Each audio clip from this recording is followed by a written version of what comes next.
नमस्कार, मैं हूं किसले और आप देख रहे हैं अंतर्राष्ट्रीय समाचारों का एक खास बुलेटिन वर्ल्ड न्यूज।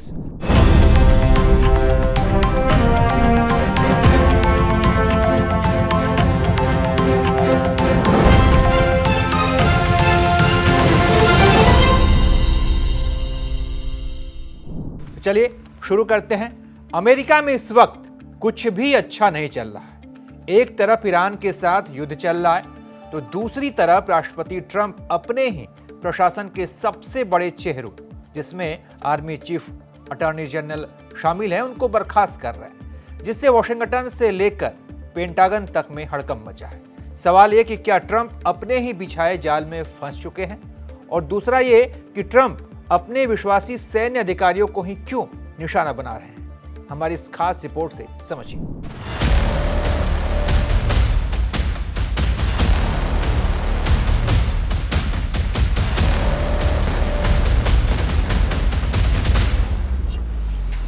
ईरान के साथ जंग को 1 महीने से ज्यादा बीत चुका है। इस बीच अमेरिकी राष्ट्रपति डोनाल्ड ट्रंप ने जब गुरुवार व्हाइट हाउस से राष्ट्र को संबोधित किया तो पूरी दुनिया की सांसें थम गई। ट्रंप का भाषण नई दिशा तय करने वाला माना जा रहा था, लेकिन 20 मिनट के संबोधन में कुछ भी नया नहीं था।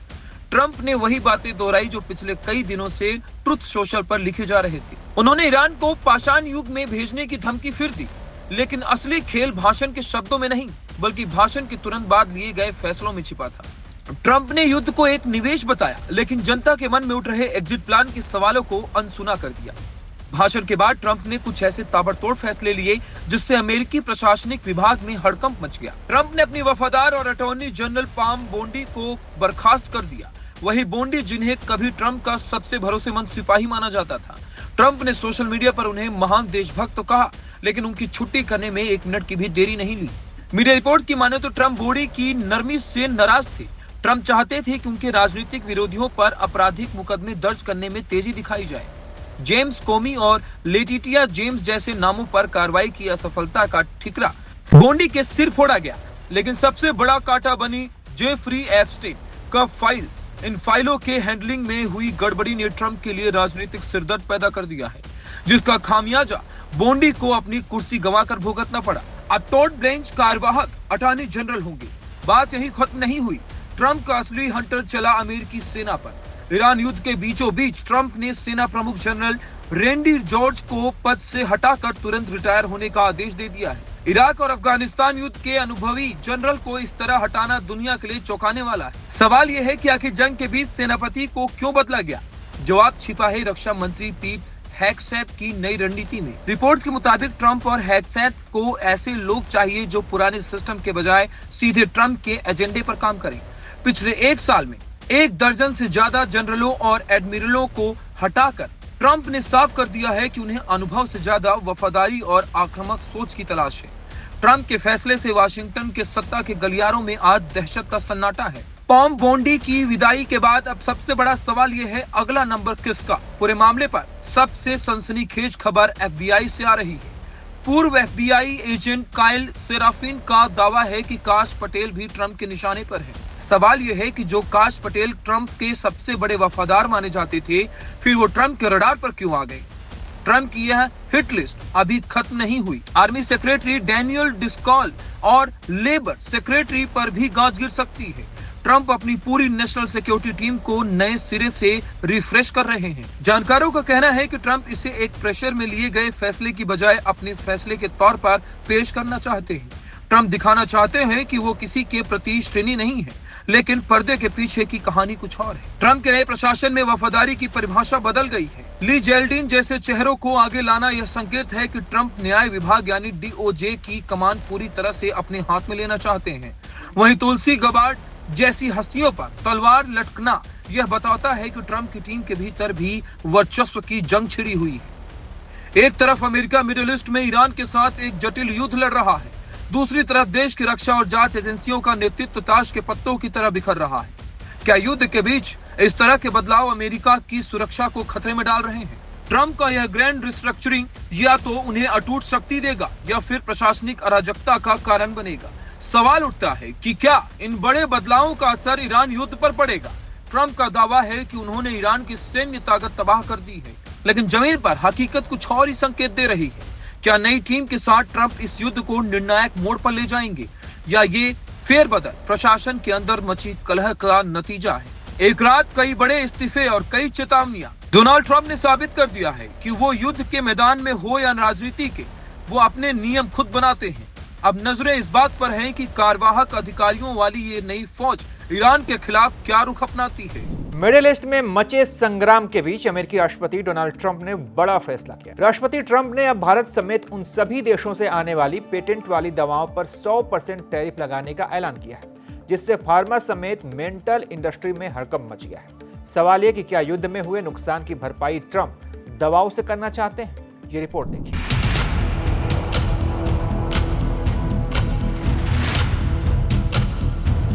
दुनिया जब ईरान और अमेरिका के बीच युद्ध से सहमी है, जब होर्मुज़ की खाड़ी बंद होने से ऊर्जा संकट गहरा रहा है, ठीक उसी वक्त अमेरिकी राष्ट्रपति डोनाल्ड ट्रंप ने एक नया टैरिफ बम फोड़ दिया है। एक ऐसा फैसला जिसने ग्लोबल फार्मा मार्केट और मेटल इंडस्ट्री में हड़कंप मचा दिया है। ट्रंप का सीधा संदेश है, या तो अमेरिका में दवा बनाओ और सस्ती बेचो, वरना 100% टैक्स भरने को तैयार हो जाओ। 2 अप्रैल 2026 को राष्ट्रपति ट्रंप ने एक ऐतिहासिक आदेश पर दस्तखत किए। इस आदेश के तहत अब अमेरिका में आयात होने वाली ब्रांडेड और पेंटेड दवाओं पर 100% तक टैरिफ लगाया जाएगा। ट्रंप प्रशासन का तर्क है कि विदेशी कंपनियां अमेरिकी मरीजों से मोटी कमाई कर रही है और उत्पादन बाहर रखती है। अब अगर इन कंपनियों को 100% टैक्स से बचना है तो उन्हें 2 शर्तें माननी होंगी। पहली, दवाओं की कीमतें कम करें और दूसरी, अपनी मैन्युफैक्चरिंग यूनिट अमेरिका में शिफ्ट करें। इसके लिए ट्रंप ने बड़ी कंपनियों के पास अपनी रणनीति बदलने के लिए सिर्फ 120 दिन दिए हैं, जबकि छोटी कंपनियों को 180 दिन का वक्त दिया जाएगा। सिर्फ दवाइयां ही नहीं, ट्रंप की नजर स्टील मैन्युफैक्चरिंग और तांबे यानी कॉपर पर भी है। यहाँ ट्रंप ने थोड़ा लचीलापन दिखाया है, लेकिन एक पेच के साथ। कई मेटल उत्पादों पर टैरिफ 50% से घटाकर 25% कर दिया गया है। लेकिन अब टैक्स आपके द्वारा बताई गई कीमत पर नहीं,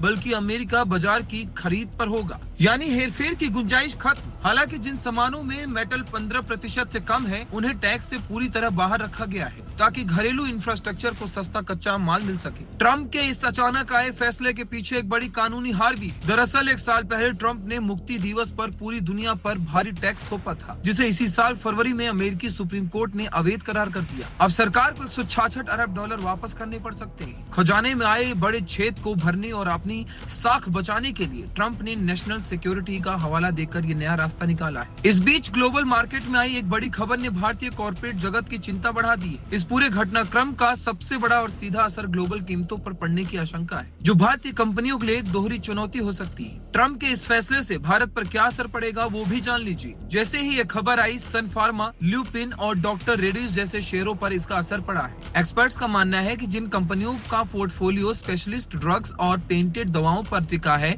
उनके मुनाफे पर चोट लगेगी। हालांकि एक राहत की बात यह है कि जेनरिक यानी सस्ती दवाओं को फिलहाल इस दायरे से बाहर रखा गया है। भारत अमेरिका को सबसे ज्यादा जेनरिक दवाएं ही भेजता है। भारतीय फार्मा कंपनियों के लिए सेंटीमेंट खराब है, लेकिन असली खतरा तब होगा अगर ट्रंप ने एट दिस टाइम हटाकर जेनरिक दवाओं पर भी टैक्स लगा दिया। अब बात मेटल सेक्टर की, तो यहाँ ओवर सप्लाई की स्थिति बनी हुई है। वहीं दूसरी ओर फार्मा सेक्टर पहले से ही प्राइसिंग प्रेशर यानी कीमतों के दबाव से जूझ रहा है। ये दोनों ही स्थितियां भारतीय कंपनियों के मुनाफे यानी मार्जिन को सीधे तौर पर प्रभावित करेंगी। संकट सिर्फ यहीं तक सीमित नहीं है। यदि इन कंपनियों को भविष्य में अमेरिका के भीतर अपनी मैन्युफैक्चरिंग क्षमता बढ़ाने के लिए मजबूर होना पड़ा, तो उनका कैपेक्स यानी पूंजीगत खर्च काफी बढ़ जाएगा। इसका सीधा असर शॉर्ट टर्म पोर्टफोलियोबिलिटी पर पड़ेगा। साफ है कि टैरिफ का यह फैसला भारतीय बाजार के लिए नई अनिश्चितता और बड़े जोखिम का संकेत है। ट्रंप का यह दाव अमेरिकी मैन्युफैक्चरिंग में नई जान फूकेगा या वैश्विक महंगाई को और हवा देगा।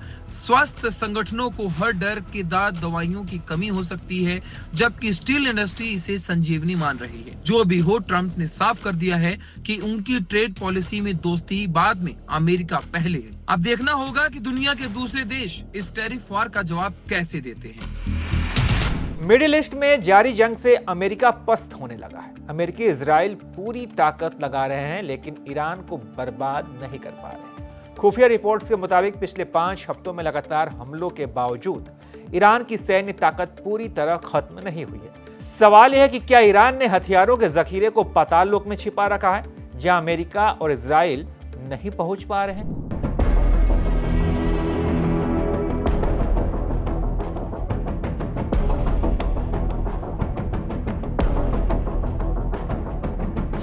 ईरान और अमेरिका के बीच जारी महायुद्ध अब एक ऐसे मोड़ पर आ गया है जहां दुनिया की सबसे बड़ी सैन्य शक्ति बेबस नजर आ रही है। अमेरिकी राष्ट्रपति डोनाल्ड ट्रंप का दावा है कि ईरान की कमर टूट चुकी है, लेकिन खुफिया रिपोर्ट्स कुछ और ही कहानी बयां कर रही है। ईरान के पहाड़ों के 500 मीटर नीचे बसा एक ऐसा पाताल लोक जहां अमेरिका के महाबम फेल हो गए हैं। 35 दिनों से आसमान से बरसती आग, इजराइल और अमेरिका के घातक हवाई हमले और दावों का अंबार। लेकिन क्या वाकई ईरान घुटने टेक चुका है? अमेरिकी राष्ट्रपति डोनाल्ड ट्रंप का दावा है कि ईरान की 90% मिसाइल क्षमता खाक हो चुकी है, लेकिन पेंटागन की अपनी ही खुफिया रिपोर्ट ने इस दावे की पोल खोल दी है। और हकीकत ये है कि 1 महीने के भीषण बम्बार्टमेंट के बाद भी ईरान के पास हजारों मिसाइलें और घातक ड्रोन्स का जखीरा सलामत है। बड़ा सवाल ये है कि क्या आखिर ईरान ने अपने खतरनाक हथियार कहां छिपा रखे हैं? और जवाब है कि ईरान का अभेद पाताल लोक। ईरान ने जाग्रोस और अरबोज की पहाड़ियों को काटकर जमीन से 500 मीटर नीचे मिसाइल सिटीज बनाई हैं।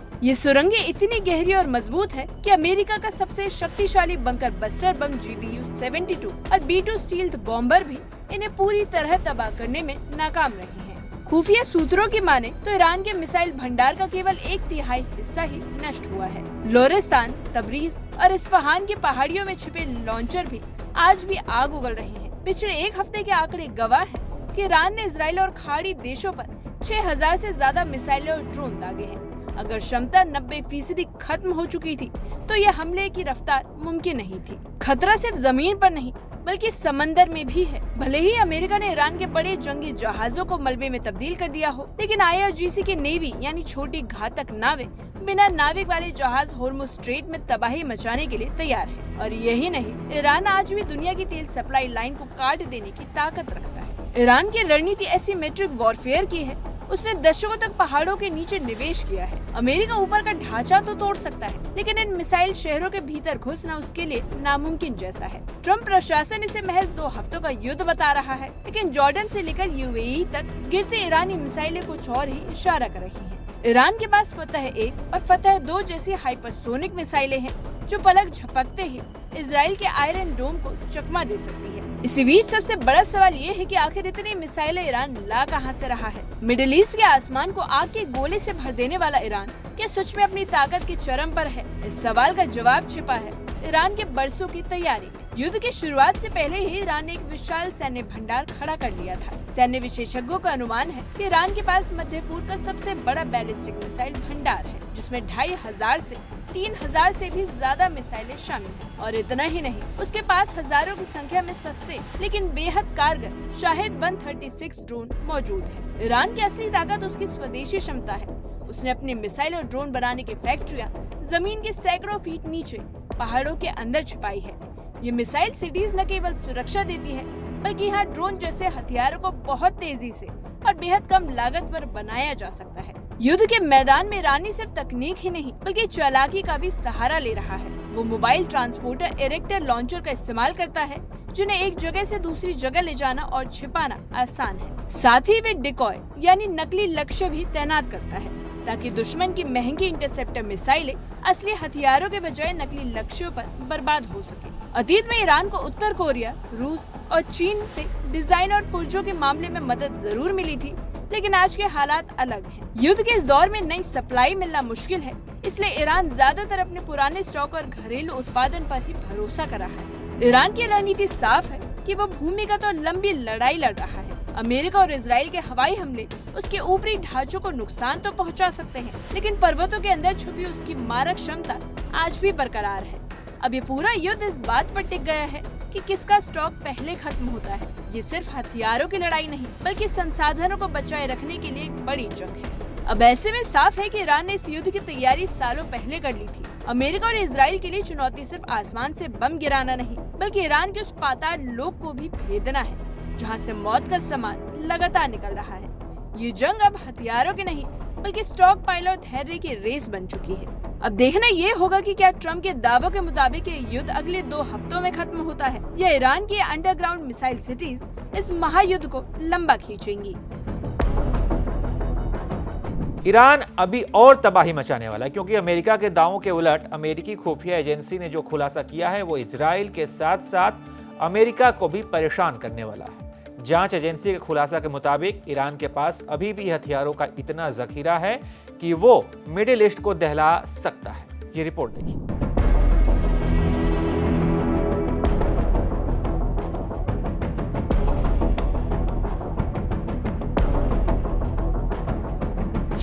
ईरान और अमेरिका के बीच जारी महायुद्ध अब एक ऐसे मोड़ पर आ गया है जहां दुनिया की सबसे बड़ी सैन्य शक्ति बेबस नजर आ रही है। अमेरिकी राष्ट्रपति डोनाल्ड ट्रंप का दावा है कि ईरान की कमर टूट चुकी है, लेकिन खुफिया रिपोर्ट्स कुछ और ही कहानी बयां कर रही है। ईरान के पहाड़ों के 500 मीटर नीचे बसा एक ऐसा पाताल लोक जहां अमेरिका के महाबम फेल हो गए हैं। 35 दिनों से आसमान से बरसती आग, इजराइल और अमेरिका के घातक हवाई हमले और दावों का अंबार। लेकिन क्या वाकई ईरान घुटने टेक चुका है? अमेरिकी राष्ट्रपति डोनाल्ड ट्रंप का दावा है कि ईरान की 90% मिसाइल क्षमता खाक हो चुकी है, लेकिन पेंटागन की अपनी ही खुफिया रिपोर्ट ने इस दावे की पोल खोल दी है। और हकीकत ये है कि 1 महीने के भीषण बम्बार्डमेंट के बाद भी ईरान के पास हजारों मिसाइलें और घातक ड्रोन्स का जखीरा सलामत है। बड़ा सवाल ये है कि क्या आखिर ईरान ने अपने खतरनाक हथियार कहां छिपा रखे हैं? और जवाब है कि ईरान का अभेद पाताल लोक। ईरान ने जाग्रोस और अरबोज की पहाड़ियों को काटकर जमीन से 500 मीटर नीचे मिसाइल सिटीज बनाई हैं।